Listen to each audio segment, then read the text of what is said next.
Handa na ba you? Handa na mi. Ano? Handa na mi? Handa na mi. BBM or Pacman?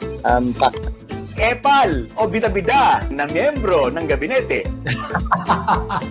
Kung may susuportahan o i-endorso man si Pangulong Duterte sa pagkapangulo, anong letra kaya ang meron sa kanyang pangalan? Oh. Cellphone. Face mask. Alcohol. May one and only. Yan! Ang aking mga kaibigan ngayon mga millennial. Maraming mga nega gusto mo ipa-deport sa ibang planeta. Day after day, I must face a world of strangers. Ang bandila ng Pilipinas sabay-sabay taas. It will take a strong man. Alright!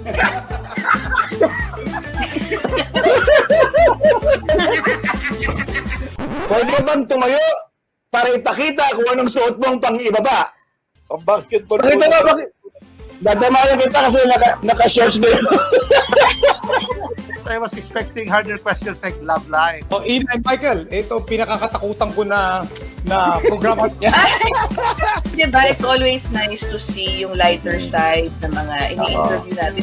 It's been a wonderful experience kung pag-guest ko sa inyong show. Ngayon lang ako nakaranas ng ganito. Matanggal na sa'yo. Maraming salamat, lalo na sa Ratatat. Ratatat! Ratsadang tanong, tapatan at tarang tahan.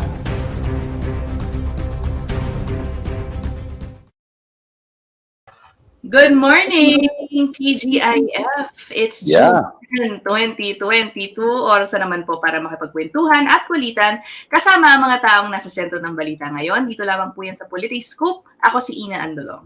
Michael Fajatin po, magandang Biyernes sa inyong lahat. Ang sarap ng pakiramdam pag Biyernes, no? Oo nga, especially ang dami nating episodes this week. Talagang dami nating episodes this week. But grabe. we are ending the week with a very interesting and relevant topic na medyo pinag-uusapan sa social media in the past few days. Okay, so let's start. At mahalaga ito para sa ating ekonomiya. Yeah. Correct. Okay, plano ng Department of Tourism na sa ilalim ni President-elect Bongbong Marcos na itaguyod bilang isang tourism destination ang rehiyon ng Mindanao. Siyempre, welcome ito sa mga kapatid natin dyan sa Katimugan, kaya naman hindi rin nila kinatuwa ang mga komentong baka hindi pa sila handa tumanggap ng mga turista dahil daw sa mga teroristang grupo na mangingidnap doon. Naku, totoo ba yan? Ano ba naman yan? Maraming umalma nang lumabas ang komentong yan sa Twitter noong nakarang linggo. Si Vice President-elect Sara Duterte Carpio nga hindi rin natuwa dito. Sabi niya, ang opinyong ito ay irresponsable at dinidiscriminate rin ng mga kapwa niya Mindanaon. Minamaliit daw ito ang ginagawa ng gobyerno para lutasin ang mga problema ng terorismo. Yan. Okay, we will talk about tourism in Mindanao. Welcome to Politiskoop, Zamboanga City Mayor Beng Climaco. Good morning, ma'am. Ay, buenos días a todos. Paz de Dios y abrazo de Nuestra Señora la Virgen del Pilar y San José. Señor Mike y Señora Ina, bienvenidos a Ciudad de Zamboanga y muchas gracias por esta oportunidad. Muchas gracias, ma'am. Namiss ko yung salitang yan. Alam ko baka magkamali pa ako. Namiss ko yung salitang yan. Oo. Okay. I'm sure, ma'am, you're aware of what was discussed in Twitter, especially over the past week about tourism in Mindanao. Basically, the concern is it safe as a tourist destination with the DOT's plan to promote it in the coming years? Let's talk about Zamboanga City. Isa rin po yan sa mga kasi iniisip ng mga tao na ko, okay ba, pumunta ba ako dyan? Am I going to be safe if I visit Zamboanga? Yes. Sir Mike and Ma'am Ina, I have been a mayor for 9 years and with so much gratitude after the Zamboanga siege, we have really developed Zamboanga City and put in 2.3 billion pesos in security. As a consequence of this, first of all, we thank the administration of President Duterte and President BBM for recognizing the potentials of Mindanao. And we really follow the path of our tourism secretaries, both outgoing and incoming, to really develop us. In fact, we have Undersecretary Abubakar from Zamboanga City. Ang Zamboanga City po, after the 2013 siege, became the most improved city all over the Philippines in 2017. And in 2018, Ma'am Ina and Sir Mike, we became #1 all over the country as the best police office all over the country. And even in the time of the pandemic in 2021, we were once again recognized as #1 in crime solution efficiency. And to beat to that, I'm very happy that even our K9, Happy, was adjudged the best in the country for thwarting, I think, bombings. And for the past 6 to 7 years, we have been experiencing zero bombing, zero kidnapping, and zero piracy. I think over and above whatever comments there are, local governments must ensure the safety of everyone. That's why I have been inviting Mike, who has made his residence in Zamboanga. Yeah. Come over, bring Ina, shopping tayo sa barter Yeah. trade, kumain tayo ng namiss ko yung barter trade. alabar, we eat in Palmeras, all of these wonderful opportunities. And to tell you that the DTI in the time of the pandemic, tumaas din yung ating mga food and non-food businesses. So we look at the registration of our business sector from our establishments, which shoot up from 8,000 to 12,000 aspirants for their business processing. So these are potentials. And Santa Cruz Island, the Pink Sand Island, has been voted by National Geographic as one of the 21 bests in the world. So these are some things that we really want to really highlight to allow our tourists, whether local or international, to see. In fact, in Santa Cruz Island namin, pre-pandemic, had around 199,000 influx of tourists. And in this time, from January to May, we already had 155,000. 55,000 thanks to Ma'am Sarita Sebastian and our City Tourism Office. Oo. Mamaya din pag-uusapan yung mga iba, yung mga pink ganda. I've heard about it. To combat misinformation, to combat misinformation, disinformation, yan ang mahalaga, ma'am, eh. Tagta rin ng statistics and facts. Yan. Yes. What you And mentioned, all of it you mentioned, lahat, nawawala yung audio ni ma'am. Sa akin lang ba yan? Around, yan. Sige ba? Yeah. Okay, sorry. We have already 57 hotels, 117 restaurants, and 11 resorts. And one of this is really baby of ours. It's called Once Islas. We allow ethnic diversity to thrive by allowing our barangay and our indigenous peoples to manage the islands. So it's more than one island destination that you get to visit. We have a natural jacuzzi in the island. We also allow the locals to cook your food, to tour you. And of course, we have also our landscape, protected landscape and seascape. And we also have the industrial tour, wherein the different canning factories of Zamboanga City will showcase the best. And in one tour, you will be able to see how our sardines are made, to appreciate the value of the hard work of Filipinos that are trying to earn a living, and also exploring the food potentials of Zamboanga through the creativity of our local cooks and chefs.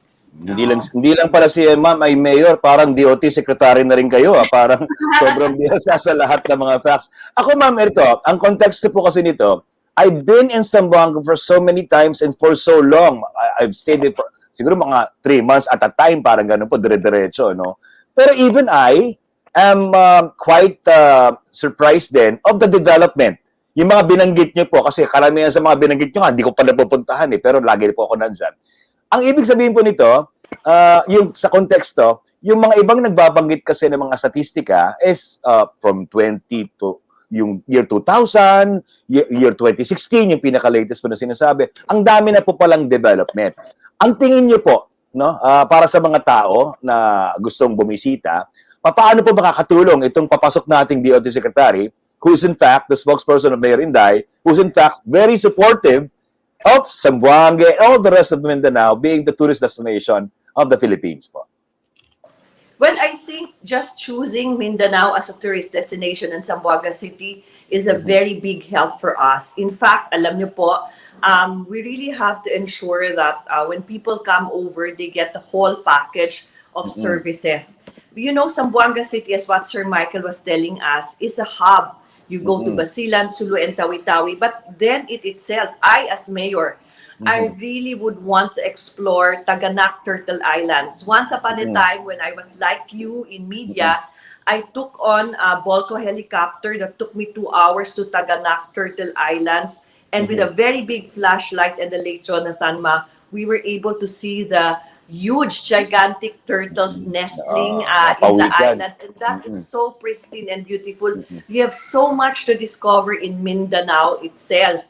Basilan, Holo, and I am sure we are more encouraged by all of these opportunities that our good secretary and our president is giving us to also encourage our local tourism to be able to explore, because I am being a family counselor, I really value the development of the family, the wellness of the family, and outdoor activities would give you a breathing space. In fact, last night, I had a very wonderful opportunity in a resort of a teacher of mine, just hang out in the evening, allow our department heads to explore and see the beauty within us is really a very big boost. But it would really be good. I'm very inspired by Ma'am Ina in her very holistic approach towards journalism, and Sir Michael's love for your craft.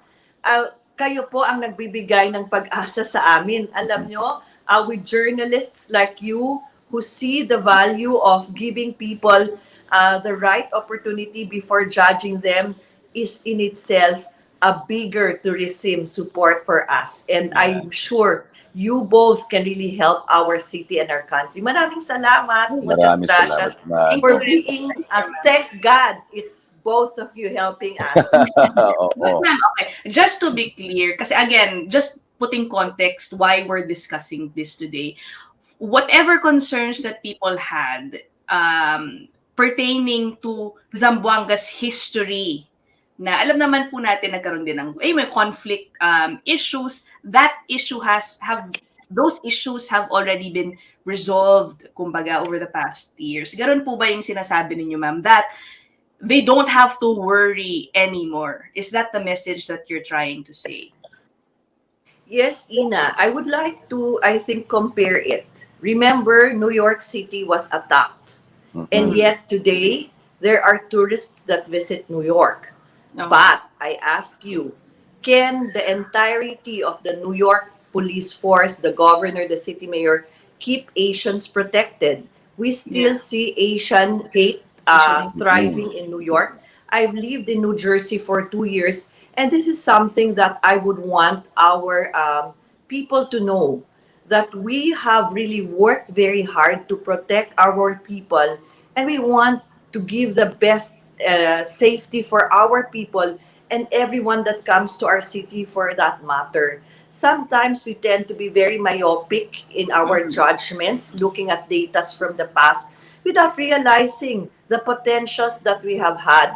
So I would like to again showcase and acknowledge the heroism of all our security forces that work silently to ensure that we are number one all over the country in crime solution efficiency, with the task force Zamboanga having 2 combat-ready battalions. I myself is a lieutenant colonel. Mayor Inday, VP Inday is a colonel in the army, are showcasing what local chief executives can do to really lead the way to protect our people. And this is something that we have to look at. And look at the data that we have done to secure our people. We have maximized and learned our lessons by empowering the barangay chairpersons, our beans and tanods, and using technology. Sir Mike, if you look at Zamboanga, we have LED walls all over the city, CCTV cameras that protect our people. And I have learned from Surabaya when I visited the city also that the most important potential is having Zamboanga City's human security pillar as part of our resilience cluster in the National Resilience Council to be able to work with investing on people and technology. And of course, having 2 combat-ready battalions to protect us. This is the difference between the past and the present. Oh, okay, okay. Before actually we went on air, syempre hindi na tayo napanood, but na-discuss namin ni Mayor yung availability of hotels and other tourism-related businesses in Zamboanga City. So it would seem to me, ma'am, I mean, one factor, syempre, when you're promoting tourism is your readiness to accept tourists, di ba? Can you explain to us how ready the city is for a possible influx in tourists dahil nga dito sa pending promotion by the incoming administration? Well, again, the stats show that we have 57 hotels available right now, 117 restaurants and resorts. And if you come over, I can even cook for you. I've already learned how to cook. Alabar ng I know I really love to bring people around and eat and explore because this is something that makes us all very happy. So for the past 7 years, we were able to accomplish being #1 in crime solution efficiency. And these are the stats of 12,000 new businesses opened. SM has opened its first branch and will open its second branch again. We are gateway to Basilan, Sulu, and Tawi-Tawi. And from January to May 2022 alone, we have welcomed 156,369 tourists in our city to visit Santa Cruz Islands and Once Islas as compared to 2020 when we only had 45,369 tourist arrivals, but it soared to 199,357 with the easing of COVID restrictions. You know, Sir Mike and Ma'am Ina, I really learned from all of these developments that we have, whether we're a finalist in the Business Friendly City. One of the jurors said easing the restrictions. We have done that, and I really listen. I'm very obedient. I'm very open to the directives of our business community and our vloggers and the people in general. Are we ready? Very recently, the Lions came up with our conference in Zamboanga City. Our Kuyas and Ates of the Guardian of the Eagles had their activities in Zamboanga City, and also the JCI and the Rotary District Conference. So the people coming to Zamboanga City are diverse, whether it's international, from different parts of Visayas and Luzon. And as well, I was telling Ina, I really enjoy bringing people to see new and explore opportunities. I took them, my guests, to a cafe. I'm part of the Rotary Group Study Exchange. We went to Brazil and we had breakfast with the team from Bacolod, and they thoroughly enjoyed. They were able to move about in a tricycle. We still have them, and our taxis, and everything is really trying to be streamlined so that we are efficient. We have the best integrated bus terminals. I can say it for myself now after learning and visiting Cagayan and other parts. So learning from our neighbors, from our cities, we try to also innovate and do the best that we can. Okay. Grabe, no? Parang nag-times 4, ma'am, yung quadrupled. Yung Pero what's your capacity? Yung capacity ng Zamboanga City namin right now, well, we can, I think, host at present in terms of conferences, we're able to host more than 1,000 people at a time in different hotels and venues. And I'm very thankful that if you look at the value of Zamboanga City, most of the presidential aspirants came to Zamboanga City. And this in itself show you the importance that our leaders are giving to our city, to be able to be the models of what leaders should do, so that our people will also be given the opportunity to be given the respect, the value, and importance. And I think learning from and I thank all of the national candidates who came over, that these are some examples of what we are able to do. We have multi-venues that can really be able to entertain our people. In fact, whether it's 9,000, 20,000 at the time, our capacities, our venues can be able to handle it. So these are just some examples of what we have done in the period of the pandemic, in the period of the elections, and also in the period of currently right now. And we also have been recognized by the Department of Interior and Local Government, by the OCD and the Department of Health, because of our heroes, our vaccination campaign. We are really gung-ho about this for booster shots, because our message is SHE, security, health, and education. And if you remove the S in SHE, it becomes a he. So it's gender safe. Our advocacy is to really develop our people. And of course, as a mayor, I really consider our senior citizens very important and take on the children as my very important people, our VIPs. Alam mo, ma'am, no wonder Zamboanga has moved so much forward. You're very articulate in terms of your knowledge of Zamboanga. It's tourism, no? Hindi na kailangan pa ng tourism sa inyo, regional tourism. Pero ma'am, ito, Yeah. I'm amazed by all the things you said, and really raring to go to Zamboanga in itself. Pero ito, ma'am, aside from the security yung binabanggit po ni Ina, no? Ako ay just yesterday ata a new national security advisor was hired by President-elect BBM, si Professor Clarita Dr. Carlos. Carlos. Si Dr. Carlos. And maganda po yung sinabi niya, no? Kasi terrorism, insurgencies, red taggings, parang ganon. It's not all unnecessary at wala daw magagawa. We should focus on the root causes of the problem. In so far as the technology, the security, the tourism, the buildings, the businesses are booming, what naman po are you doing on that particular type of problem? Yung root causes of yung parang rebellion, insurgency, and what have you. Meron po bang tulong din kayong binibigay o nakikinig din sa kanila? Yeah, that's a very, very important question, Sir Mike. I have worked with Dr. Carlos as one of the speakers in the Congress previously in their orientation. Zamboanga City is the only city in the Philippines that is part of the Strong Cities Network. It is a city convergence of different countries that's based in London and the United States that's working in countering violent extremism and preventing violent extremism.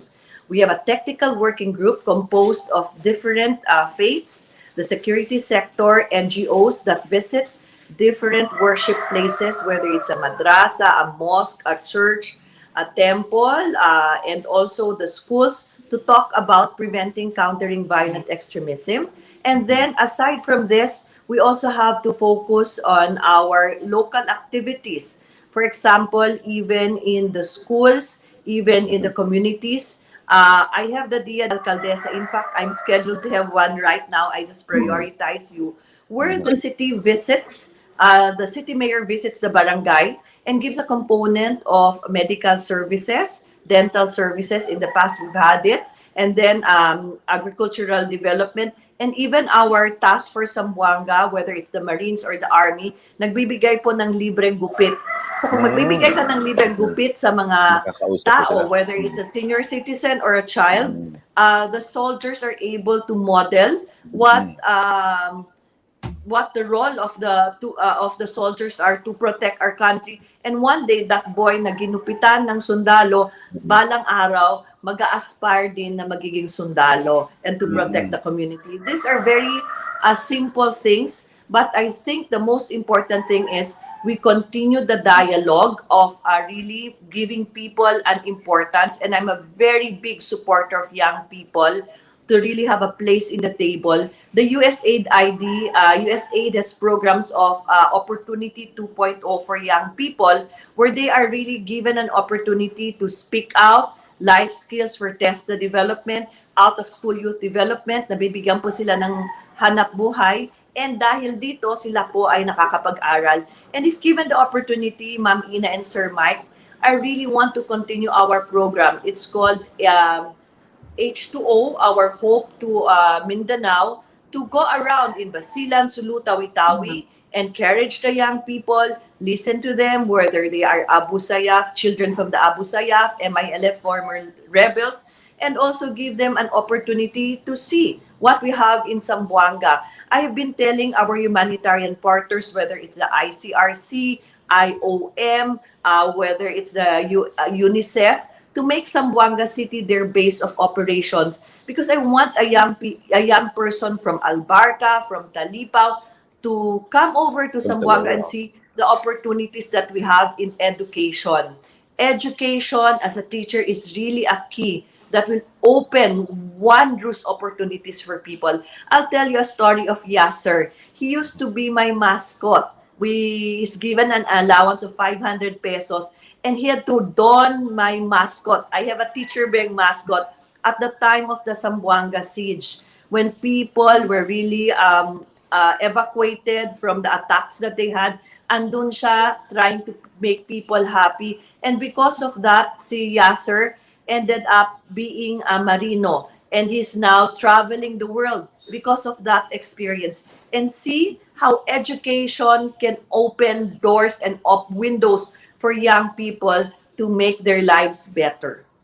Wow. Oo. My heart is smiling, ma'am, because, diba, parang Zamboanga really is in good hands because ito yung malaking component. When I was there, I was talking also to the NGOs, to the civil service, civil society groups, no? Yan po yung talaga importante o mahalaga dahil yung radicalization of the youth, yan, tama po kayo, no? Pag yung parents mo ay membro ng ganito, anong mangyayari sa'yo? Paring maging ganun ka rin kasi yun ang nakita mong kabuhayan.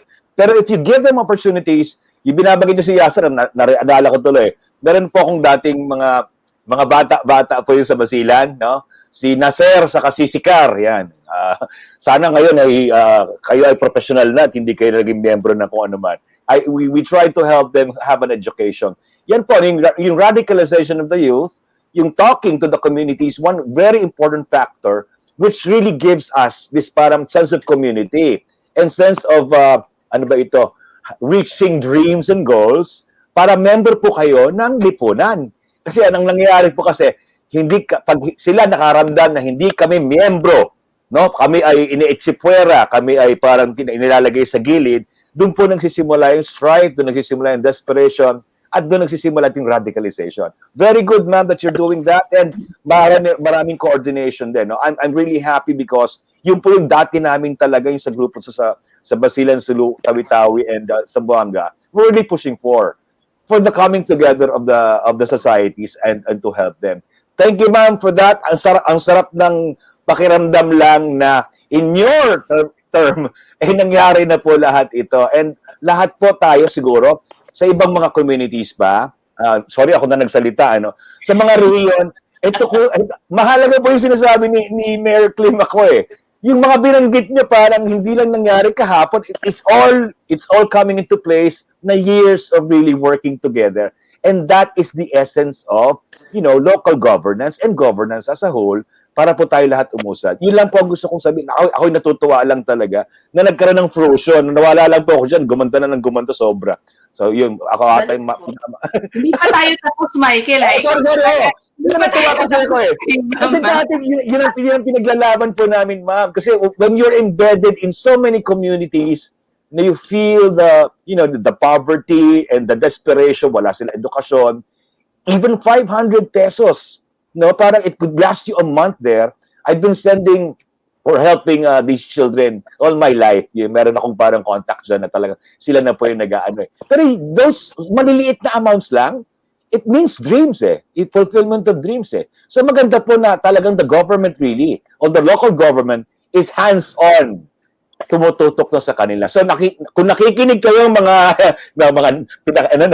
sinabihan yung mga kung kayo ay desperado, meron pong local government na tutulong po sa inyo. Siguro dapat lang maging bukas o open. And it's a good thing man that you're being a mayor is parang mami, parang teacher. Kasi yung mga iba, I'm not naming names, yung mga iba kasi mga local government officials, parang hirap nilang abutin. So yun po yung mahirap siguro. Maganda po na yun po yung approach po ninyo. Sige, Ina, sorry, nakapagsalita na ako. Okay. I want to just step back a little dun Mm. sa nabanggit ni Mayor po kanina. When you had that surge of 100, umabot ng 100, well, basically 200,000 tourists after lifting yung COVID restrictions, how were the tourists' experience, ma'am, as far as security is concerned?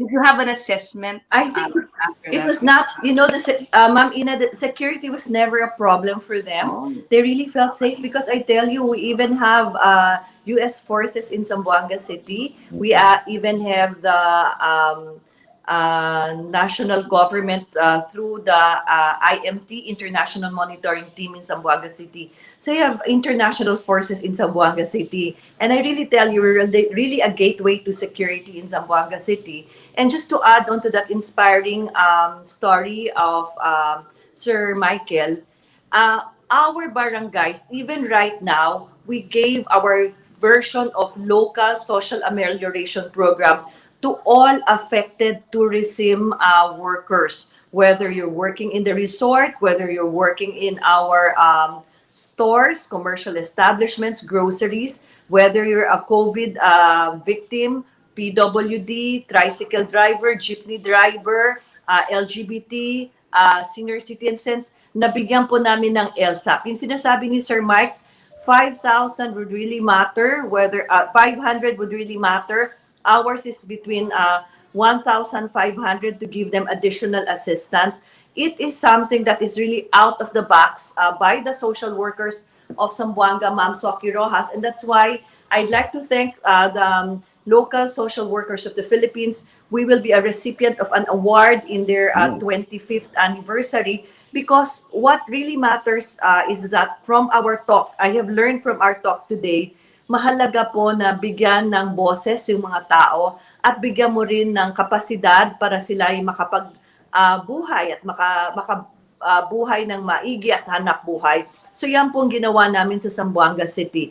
Aside from that, recognizing the potentials of our indigenous peoples, we really made sure may representante po sila sa Sangguniang Panglungsod. At dahil dito, more than out of the 98 barangays, meron na po kaming mga indigenous people's representatives in the different barangays. And of course, sila po ay nabibigyan ng boses, whether you're Subanon or whether you're Samal, Bangingi. And I really am a very big supporter of our Samal Dilaut community to make sure that they have livable spaces, that they can just easily approach me, talk to me, whether it's a young person, old person, and just really hug me and invite me to their homes. It's really something that I will really treasure and value. But we also have to make sure that NHA, the national government, comes in. I don't know if you remember, there was this viral video wherein we fell in one of the bridges in 2018. Yeah, okay, I remember. Yun ba yun? Oo. Well, today I can invite you and we can dance the pangalay because it's already concrete. So the difference before and now is that we are trying to intensify our resources with the national and international communities to make Zamboanga City safer. So in terms of the security, it's really basically an opportunity for people to come over, not noticing the security forces all around us, but you know that you are able to safely take a tricycle, pray to the La Virgen del Pilar, and eat in our wonderful Paseo de Mar. I put up a very beautiful playground because I want the children to enjoy and really breathe in the natural air of the sea, and the budget given to us by Sec Wendell Abisado when he was DBM Secretary, our Artilim Boulevard, where Sir Mike can lose his calories and Ma'am Ina and I can go shopping. Yan, goodie. Goodie.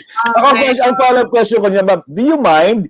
Kasi kayo naman nagbanggit, usapan natin early on. Do you mind being the gateway of it? The headquarters of high profile, no? Pag meron bumibisita ng mga malataas na opisyal at meron nangyari sa area niya, para kasi kayong NCR of Manila di ba? Of Luzon Zamboanga also, na parang ganun yung hub Do you mind that this Zamboanga is a gateway and sometimes the headquarters of high-ranking, high priority officials, nagiging sentro kayo, and kung may conflict mo sa ibang lugar, Sa inyo talaga nagbe-base. Do you mind? Is that an advantage Yeah. or sometimes parang mahirap din nagkakaroon ng ibang connotation? How do you treat Well, that? I think first of all, Sir Mike, very recently the Charge d'Affaires came here. Charge d'Affaires of the U.S. government Yeah. came over to Zamboanga City. The German ambassador, the Japanese ambassador, the Australian ambassador, Ambassador Robinson is a very good friend of ours. They come often to Zamboanga City. In a way, we have been a host city of the U.S. Joint Special Operations team since 2002. The IMT is here.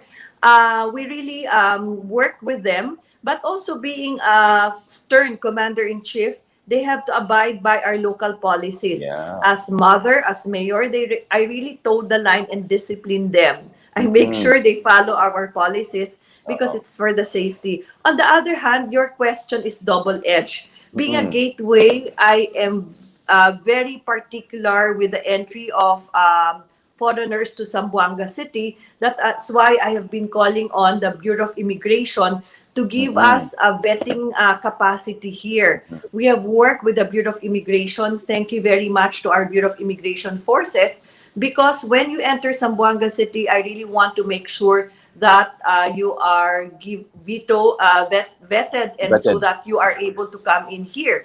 Because our concern is, for all the years, Zamboanga City has been made as the entry point of our returning overseas Filipinos in Malaysia. Ito, I have learned to live by that, and there have been much improvements right now with Secretary of National Defense and the SWD, and I hope that being such, we just really have to have a whole of a nation approach on this. But very, very, very important is the sharing of intelligence information. And I would like to commend all our intel forces that has protected Zamboanga City.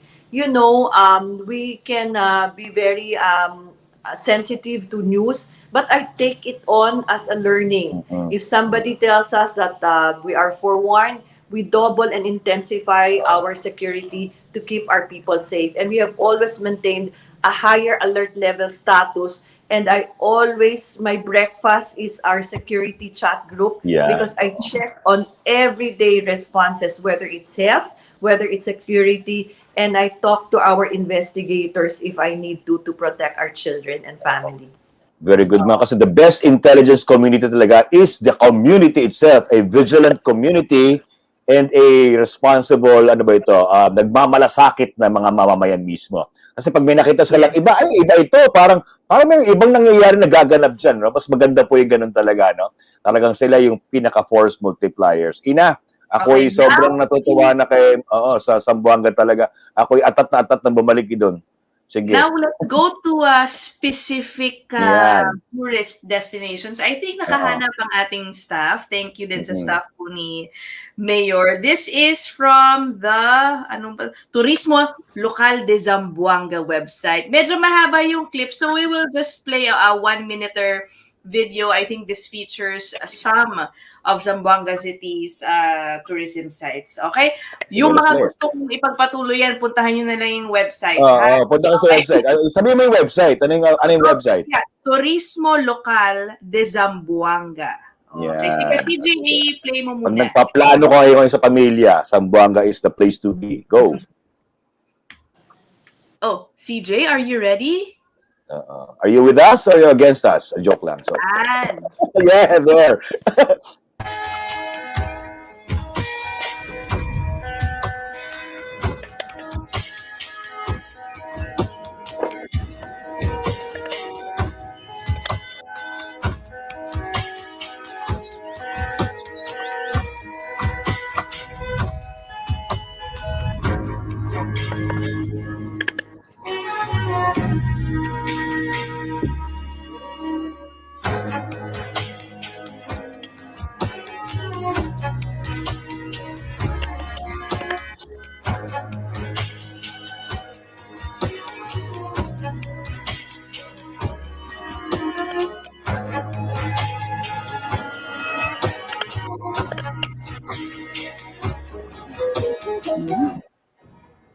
Okay, o sige, glimpse lang yan guys ha.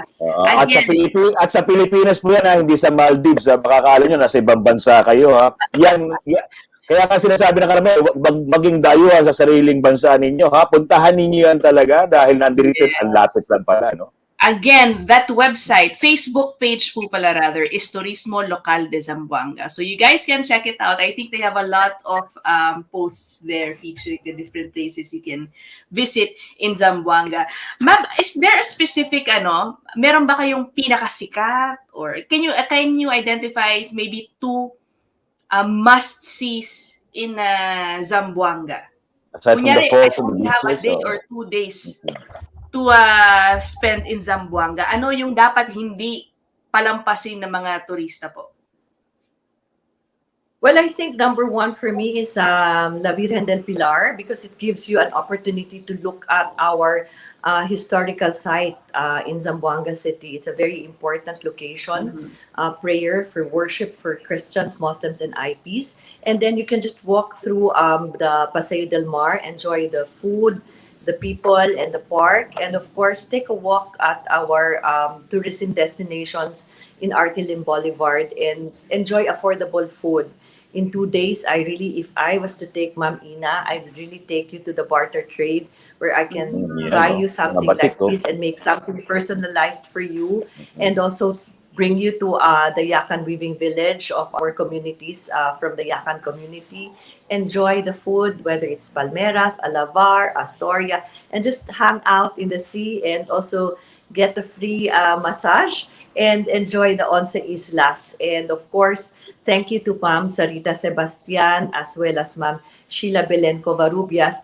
And I'd like to thank our Zamboanga entrepreneurs that have invested and opened their homes, houses, resorts to people, and also enjoy the food, industrial, cultural, heritage tourism of Zamboanga City, because these are really something that we are working at. And whether it's bird watching, and we pray that we will be part of the Asian Heritage Site, thanks to Sir Reyna Basilia and USAID Protect and DENR, because it's international recognitions that will make Zamboanga City entrenched in environmental protection. And on Dia de la Independencia, we're going to have a grand activity to recognize our heroes.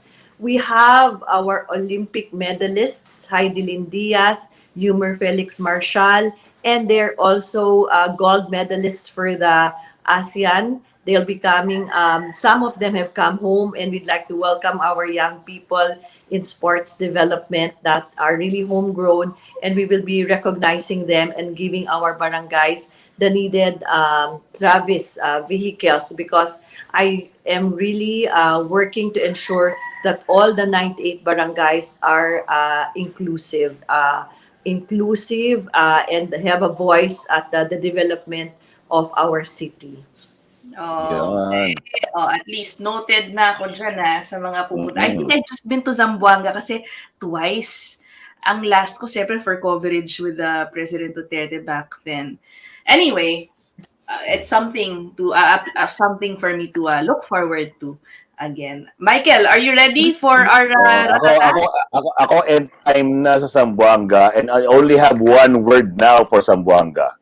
Pwede nyo gamit siya sa DOT or something. It's unstoppable. Unstoppable Zamboanga. Diba? Parang nasa lahat ng binanggit niya, ma'am. It's really going there. Wala nang hindi na papipigil. With all the factors you just mentioned, sa lahat po, the holistic approach is the way to go talaga, ma'am. Hindi yan yung parang may one-point solution lang sa isang bagay. Yung holistic po, I'm really grateful that, my second home in Mindanao has been given this opportunity and has been given this progression na talagang it really rightfully deserves. O sige, magratatatat tayo, Ina. Sir Mike, I'm also equally grateful to you for taking care of the children. Thank you for giving them an opportunity to be who they want to be in life.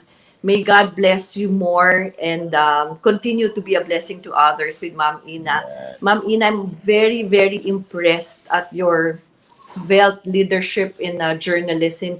And I pray that our journalists will be open to hear both sides of the story, to be balanced, to counter the culture of hate and spread opportunities, hope, and love for our own cities as well. Salamat. Muchas gracias. Yan. Thank O, you, sige, ma'am. magratatat na tayo. Ikaw May muna ratatat magbabay pa. sa amin, Oo. ma'am. Meron pa kaming last segment. Ratatat. Oh, you'll enjoy this.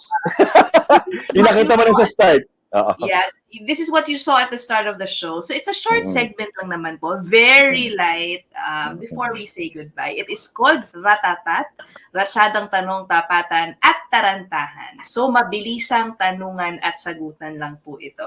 Okay? Yan. At mag-start po tayo, ma'am, kasi mukhang millennial si ma'am. Kapag tinanong ka namin ng handa na ba you, sasagot ka lang ng handa na me, doon tayo mag-i-start. Ha? Sige, simulan na natin, Ina. Mayor Beng Climaco. Handa na Handa na ba you? Handa na mi, handa yayo. I'll say Pinchabacano. Ratatat! Ratsadang tanong, tapatan at taran-tahan. Okay, the first segment is Pili Nuts. Pili lang po kayo ng isa sa mga sasabihin ko. Okay? Luzon, Visayas o Mindanao? Mindanao, Siyempre. Local or international tourism? local, Mapagmahal o mapagpasensya? pareho, Ay, what Oh. what best describes love for you? Is it patient or is it kind? both. Both pa rin. Kind. Oo. Puro love ito. Ito naman, does love bears all There's things, all things. Oh. believes all things, or hopes all things? Bears all things. Okay. Yan. Ito, babangon tayo o mahalin natin ang Pilipinas? Babangon at mahalin. Ay, okay, go, Michael. Ito naman po, charot o trulalo. Ang charot po, ang ibig sabihin hindi totoo. Yes. Ang trulalo totoo. Yun lang po sasabihin nyo, charot o trulalo. Unang tanong, mapapatawad nyo ba ang mga nagpapasaring ng masamang imahe ng Mindanao? Lulalu, verdad. Yan! Trulalo, verdad. Verdad is true. Naniniwala po ba kayo sa kasabihan na huwag maging dayuhan sa sariling bayan? Lulalu, verdad. Yeah. Ito controversial din. Dapat ba na magkaiba ang minimum wage sa NCR kaysa sa mga probinsya? Charis. Charot po. Dapat Dapat pareho. Pantay-pantay sana kung pwede. Yan, dapat naman talaga. Oo, ano ba yun? Solusyon ba ang federalismo para mapakinabangan ang ng mga rehiyon ang paglago ng sarili ekonomiya at mamamayan nito? Pag-aralan muna, pagkain muna bago federalismo. Yeah.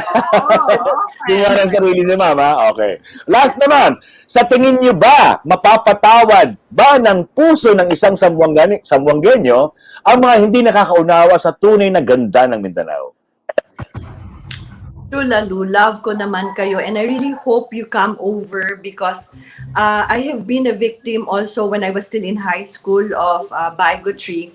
But I realize yung pong hindi nakakaanawa sa amin kasi sa atin bilang mga Asians kasi po hindi pa sila nakapasyal sa Asia at tingin nila sa atin pantay-pantay. So dito naman sa sitwasyong ito, I really welcome you all and I value your voices. I really value your voices because sanay na po ako maging biktima of gaslighting, but I have to rise above what is negative because at the end of the day, life is very short and we just have to live in a life of total forgiveness, reconciliation, and love. And that's what really has taught me.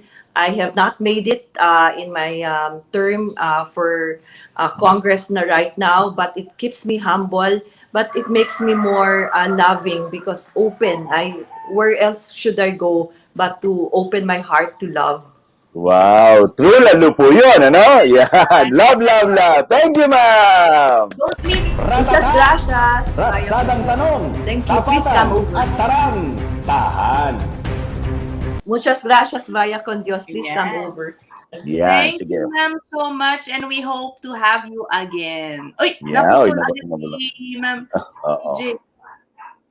Siya nagputol. Ma'am, naputol agad. Oo. Anyway. Baka siya nag-out. Oo. Oo nga ba? Siya ang umalis. Siya daw ang umalis. Salamat, ma'am. Thank you, Mayor Beng Climaco. Very nice insights and it's a nice revisit to Zamboanga and Mindanao. Ang dami na po pa talagang development sa nangyayari. Yan po ang sinasabi namin ni Ina sa inyo. No? Before we, ano ba the word is, yung perception po natin is dapat meron din tayo sigurong pagtataya sa mga katotohanan na nangyari dahil lahat po talaga nagbabago. Yan. Diba? Yes. Ang kagandahan dito sa Zamboanga ay pagbabago nila ay para sa kabutihan. Correct. Yun. Tsaka, alam mo, I think the issue of security, it will always be an Be ongoing. there. Exactly. You know, there is no 100% guaranteed safe ka in any place naman eh. Hindi po ba? So, Ako nga, not picking up a fight, but if you look at the statistics, ilan ba nakikidnap po sa Maynila? Baka hindi natin alam, baka mas marami pa. Diba? Lalo na yung mga pogo, yan, yung mga isabong, nagkakadawalaan na sila. Nako, dapat yun, threat din na threat yan. Diba? Parang gano'n. So, wag po tayo masyadong matulin, magbigay ng ating panghuhusga. Nakalagay sa Biblia yan. Yung mga too quick to judge. Wala Sorry. Wala ba? Si CJ? Hindi, sorry, wala. Meron pala ata si CJ. Yan. CJ! It's time for Quote of the Day, CJ. Hello. Before we go, the quote of the day, pinili yan ni CJ. Ay, sorry, ano ba to? Bakit yan? O sige, yaman na, yun na lang. Ang quote of the day, ang pambabastos ay hindi freedom of expression. Kasi ang tawag dito ay masama ang ugali. Yan, simple lang po. Simple lang. Just being real. Getting real. Diba? Hindi lahat ng freedom of expression ay karapatan. Diba? Yan. Okay, that ends our episode. That ends our week. Oo. We will see. It was a very, very challenging week for us, na? Naka 4 times tayo, no? Productive. Saya. And ending a note with Zamboanga is really good, no? Sarap-sarap lang. Alam mo, sa totoo lang, di ba si Mayor sinasabi niya, gusto daw niya mag-shopping. Ako gusto ko na naman pagkain. Alabar. Gusto ko sarang tanong yun eh. Ako kasi pag pupunta ako ng Zamboanga o ng Mindanao, ang laging hinihingi ng pamilya o pagbalik mo is, pwede ka bang magbaon ng kuratsa? Yan. Pero Plano, dati parang kailangan pakiusapan mo pa, kailangan selyado yan. Napakasarap po ng mga lobster doon, grabe. Naglalaway na nga ako, nagugutom na ako. Yan, naalala ko yung alabar na naman. Magsapulo tayo about food naman next time. Foodie. Mga chef ang interview natin. Mga chef naman nagluluto. Happy weekend, everybody. Diyan po nagtatapos ang Politiskoop. Ako po si Ina Andolong. Michael Fajatin po. Bye! Love you. Stay safe! Ang Coronavirus Disease 2019 o COVID-19 ay isang nakakahawang sakit dulot ng bagong diskubre na coronavirus. Ang virus na ito ay karaniwang natatagpuan sa mga hayop at hindi pa nakita sa mga tao noon. Base sa World Health Organization, ang karaniwang sintomas na dulot ng COVID-19 ay lagnat, pagkapagod at dry cough. Ilan sa mga pasyente ay nakaranas ng sipon at baradong ilong, sore throat at diarrhea. Samantala, isa lamang sa 6 na pasyente ang nagkakaroon ng hirap sa paghinga at nagiging malubha ang kalagayan. Meron lamang mga individual na tinatawag na asymptomatic o mga nagpositibo sa COVID-19 ngunit hindi nagkaroon ng simptomas at hindi nakaramdam ng anumang sakit. Habang patuloy pa rin dinidevelop at sinusuri sa pamamagitan ng mga clinical trial ang bakuna at mga piling gamot laban sa COVID-19, maaari mo pa rin pigilan ang paglaganap nito. Paalala ng mga eksperto, kung wala namang gagawin sa labas, manatili lamang sa bahay. Obserbahan ang physical distancing. Siguraduhin na napapanatili mo ang 1 metro o higit pa na layo sa ibang tao. Maghugas ng kamay. Iwasang hawakan ang iyong mata, ilong at bibig. Magsuot ng face mask. Ugaliin ding takloban ang iyong ilong at bibig kung uubo at babahing. Kapag nakaramdam naman ng lagnat, ubo at hirap sa paghinga, magpatingin na sa doktor. Tandaan, walang problema na hindi nalalagpasan. Makinig at sumunod sa mga payo ng mga eksperto para manatiling ligtas.